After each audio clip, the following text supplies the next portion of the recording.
Hello guys, welcome to my channel, Heaven's Adventure. So I'm an auditor that travels around. That's my career. I am 5 months into my job. So I wanted to make a video for all of the recent college grads, people who just started their careers, people who are about to or in the job search. This is gonna be like a rambling car chat, like a reflection video, more or less. Just my thoughts on this whole transition from being a student our whole life to working. So first things first, time has absolutely flown. And it did in college too, because it's be like, I mean, you'd remember your first day as a freshman and the next thing you know, you're graduating and you're like, what, how? But the fact that I've been working already for 5 months is insane. But, dude, you better let me over.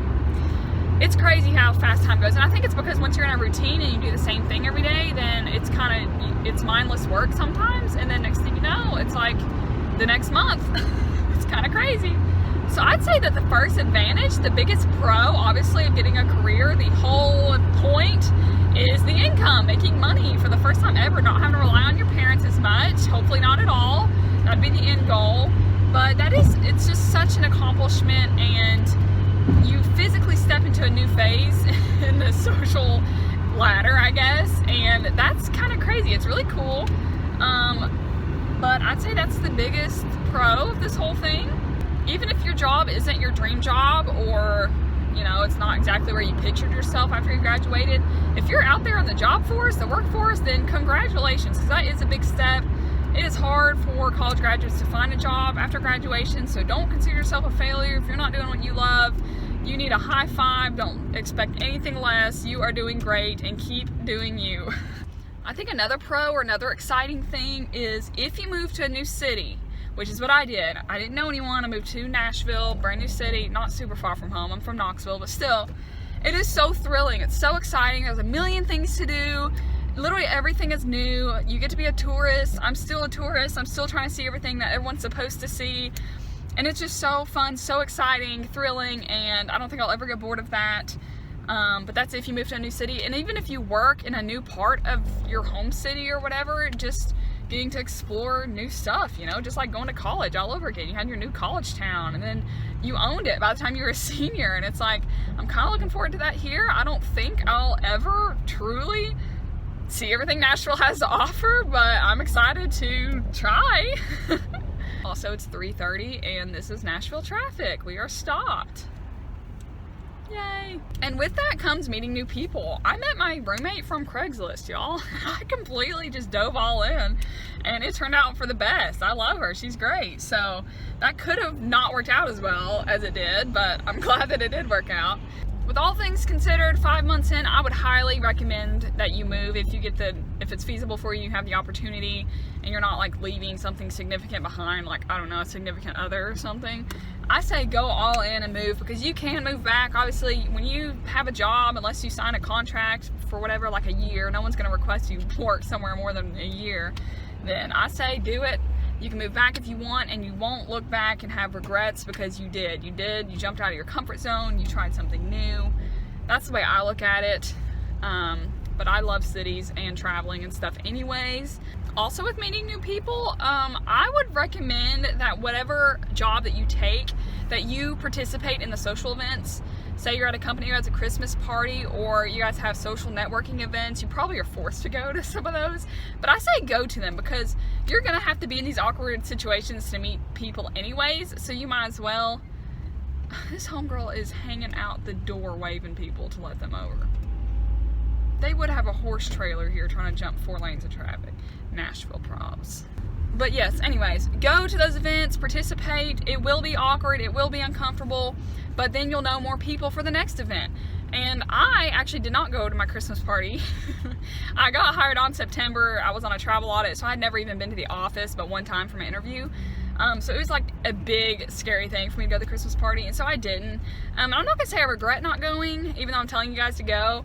But it made this last event I had to go to for this training. We had to do like social awkward interactions and like group stuff. It made it really awkward for me because I didn't know anyone, because my 3 people that I knew on my audit weren't at that training. So I would have known more people if I went to the Christmas party, and I wouldn't have dreaded it and it's been as awkward. But now, because of that training, I know people for the next event.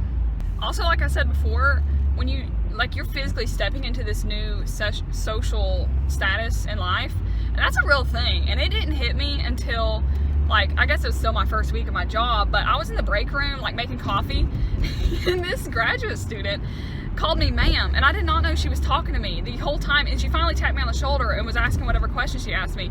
But I was like, I'm a college student, I'm not a ma'am. It's just really funny. But especially when you dress up every day, you are now a ma'am. So that's when it hit me. And right now at this current audit, on my lunch breaks, I go downstairs where no one ever comes in and out. Like, the only people that do are the people who go outside, whatever, to leave for their lunch. But it's like undisturbed. And so I sit there and study, because I'm studying for the CPA. And I sit on the floor, or sometimes I'll lay on my stomach and study. It's just comfortable. But I probably shouldn't do that. It's not exactly the acceptable thing in society to just be sprawled out on the floor. But to me, it's like, I'm still a college student. I'm studying. I want to sprawl out on the floor. It's comfortable. But I can't really do that if I have my client watching me. You know, it's just kind of awkward. You're representing more than yourself. And that's like a big thing to accept too. And like right now in this traffic that I'm in, it's gonna take me an hour and a half to get home, and I only live 20 minutes away, but that's beside the point.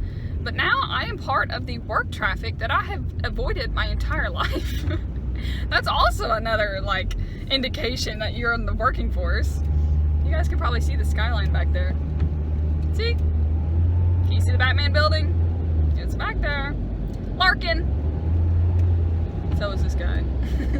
Biggest advantage of all is no more homework, no more study groups, no more group projects, no more papers, no more lectures.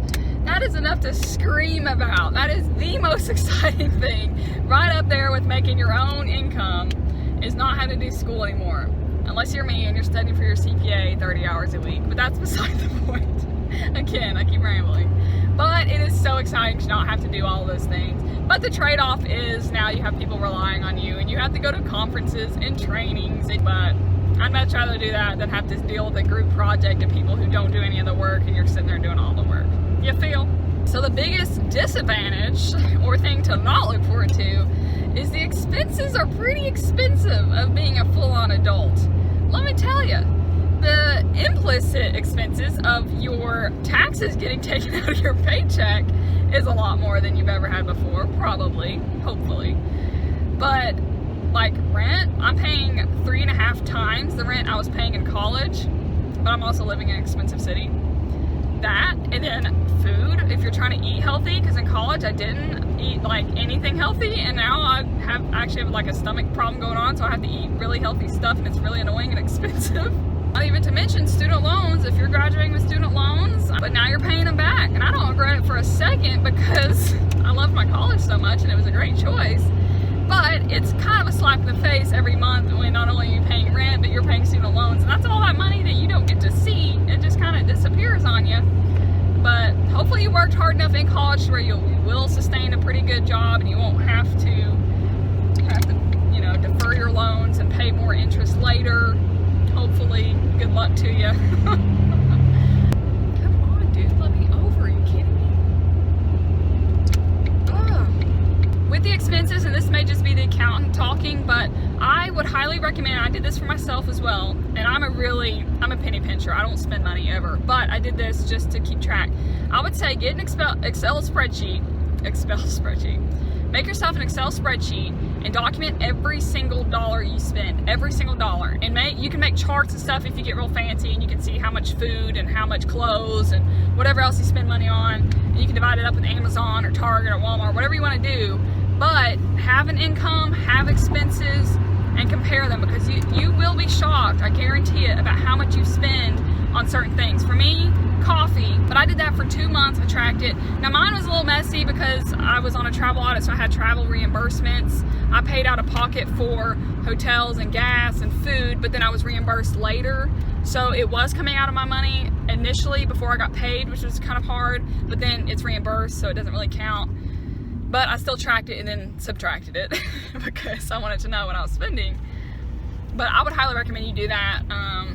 And then you'll see what you're spending. You can adjust it. You can ignore it. You can say, I don't care that I'm spending all this money on food. I like food, and that's totally fine. Whatever works for you.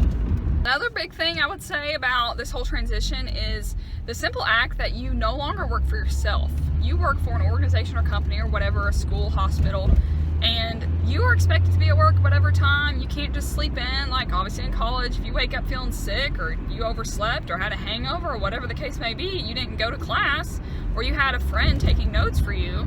That doesn't work when you have a career. You don't have your coworker say, hey, can you do double the work today because I'm not feeling like going in. It doesn't really work that way. And not only that, but even when it's time to go home, you may be staying late to help out a coworker. If you guys are working on a team project, you have to get that done.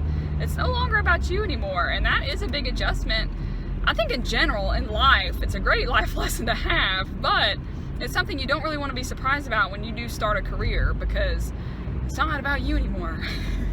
And also, like in college and school, your entire life, literally your entire life in school, however much you studied, however much you put into it, you got out of it. If you studied real hard, you probably made a good grade. If you didn't study, you probably failed. In life, it doesn't work that way. You may work really hard on this project, but you have a team member that didn't, and you guys fail overall, and your manager chews you guys out. Is that your fault? No. But is it your fault? Yes. It's like there's no winning sometimes, and that's part of it. There's lots of accountability, responsibility, and it is frustrating at first, but once you get to know people, and to me, working in a team environment, I think it's very important to bring out the strengths of your group. If you have people that are good at public speaking, good that are analyzing data, good calculators, I like to call them, people that just sit there and just want to calculate all day, that's great, especially in accounting. And you put all that together, and then you guys can really do well, because instead of just making everyone do certain jobs, you're actually bringing out their strengths and you have good quality work. Another obvious thing that I have talked about in several of my vlogs, if you guys have watched them, is how much you will miss your friends and family if you move away. Even if you don't get to see them as much. Like in college, first of all, I was really busy my senior year. I went to class all the time. I had like full-time job as an internship, but I still came home with my roommates. I had 3 roommates I lived with, one I was physically sharing a room with, so I got to see her every day, and I loved that. But in adult life, you really have to make a point to see the people you want to see, schedule time to hang out, or maybe it's just going to dinner once a week, and then that's like joy because you got to see them. But it's like once a week compared to every day, that's like, it's hard. And for me, it's only going to be on holidays, and it's not going to be until after I pass this exam, but you're going to have a 3-day weekend for me to have to make a trip to come see my friends. And it's kind of like, I really miss them. But then again, none of them, like my friends are in North Carolina, Ohio, Florida, and then Tennessee. Yeah, those are all my best friends, my friend circle, and it's like we can't all get together. It's really hard. I hope we do get to in the summer, but that's another story. And then obviously missing family is important, but you're kind of trained on that. If you went away for college, then you only saw your family on holidays or breaks from school. But then again, in adult life, you don't have breaks. That's like a huge wake-up call for me. I'm still trying to adjust at not having breaks, and that sounds so ridiculous, and I know my parents are making fun of me because I was used to having a month off for Christmas and 3 months for summers, but my brain is trained looking forward to the next break, and I have not had that. Christmas was fantastic. I got a week off for Christmas. I took some vacation, and it was wonderful. It refreshed me. I came into January feeling great, but like right now, I'm like looking forward to spring break, and there is no spring break at all. Like, there is no break. I do get President's Day off, so that'll be a nice 3-day weekend, but it's really hard. Really hard. And then like in school, you had snow days. You don't have to go to school and you get to play in the snow. Does that happen in adult life? No, they don't care that it's snowing. I did get one snow day, but it was because of ice, not because of snow. Then we got like 4 inches of snow a couple weeks ago, and we still had to go to work. But I didn't go because I can't drive in the snow. So I took some comp time off work, because I can't drive in the snow. Also, a minor inconvenience of adulthood is if you work a 9-to-5 job or some sort of, standard Monday through Friday, you probably won't ever get to go to the post office or the bank. There's been so many times I have 2 postcards written that I have not dropped off in over 2 weeks. One, because I don't know where a freaking blue drop box is around here. They were all over my college town, and there is none in Nashville, I swear. But 2, because they're closed every time I'm off work. It's like, you can't win. How are you supposed to go to the bank these days? I don't know. The irony is, the only people that go to the bank are the ones that have money because they have a job. There's no trade-off here. I don't get it. I don't know. Also, a thing that I'm struggling with is how much responsibility it requires to be an adult every single day. There's just so much effort. I have to get home and then obviously change, take a shower, pack a lunch, make a dinner, and then I'm studying, which is miserable. But it's like, then in the morning, I wake up at 4, I have to get ready, do my hair, do my makeup, physically be prepared mentally, drive to work, walk to work, which we have to park like a mile away. It's really frustrating, but that's okay. And then get to work and then use my brain for like 8 hours with no breaks. And then, well, lunch break, but I study. And it's like, I don't know, it's just so much, there's so much effort. Sometimes I just want to come home and take a nap for like, I don't know, 4 days, and you can't do that. Just thinking about all that responsibility is stressing me out. And that's real life now. Just putting it out there is like making me nervous. It's like, I have to do all these things before I go to bed tonight. But anyways, that's my video. So that probably like did not make you excited about getting a job or leaving college and starting a career. But it is super exciting and super fun, and you're now an adult. But unfortunately, you will probably be doing the same work for the rest of your life unless you get a new job. And that's kind of weird too, because like in school, you're looking forward to the next semester. At least I always did. I'd be like, oh wow, this class sucks. Can't wait for 4 months from now and I'm in a different class. And it's just kind of different. Definitely different struggles, but lots of pros too, even though I didn't really stress those as much. But hang in there. You're doing great. Hopefully you guys can get a job, and hopefully you're enjoying your job. I do truly love mine. I'm super blessed with it. And I hope that I can somewhat inspire those to go out, make a change in the world, do great. You're doing great things. High five. Goodbye. I'm stumbling over my lace.